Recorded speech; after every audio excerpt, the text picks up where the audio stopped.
तर भुसावळ विल्टर एरिया या ठिकाणी आम्ही आज आलेलो खास स्पर्शला पोहण्याकरता इंटरेस्ट आहे पोहण्यासाठी। हा फिल्टर हाऊस एरिया आणि तापी नदी आणि तापी नदीचं पाणी जे रेल्वे लाईन आहे म्हणजे भुसावळ रेल्वे स्टेशनच्या सर्व या गाड्यांना सुद्धा इथूनच पाणी भुसावळ शहरात। हा जो समोरचा जो ब्रिज दिसतोय हा ब्रिज हा यावलला जाऊन पोहण्याची मजा घेऊया। माझ्याबरोबर तुम्ही पण चला। भुसावळमधील सध्याचं तापमान हे साधारण 46-47 आणि या उन्हातून मुक्तता मिळण्यासाठी किंवा थंडपणाचा जो आस्वाद घेण्यासाठी लोक या ठिकाणी या तापी नदीवर फार मोठ्या संख्येने पोहण्याकरता आलेले आहेत। या ठिकाणी सगळेजण हे पोहत आहेत। फार छान एरिया आहे पोहण्याकरता, भरपूर गर्दी आहे।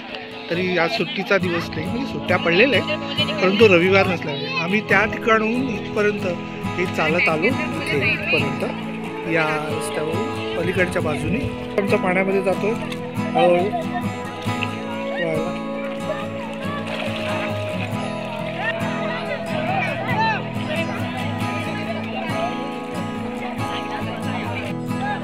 समोर ऑर्डनन्स फॅक्टरी दिसत आहे भुसावळमधली। छोटासा बांध बांधून ते पाणी अडवलेलं आहे आणि त्या ठिकाणी लोक पोहण्याचा आनंद घेत आहेत।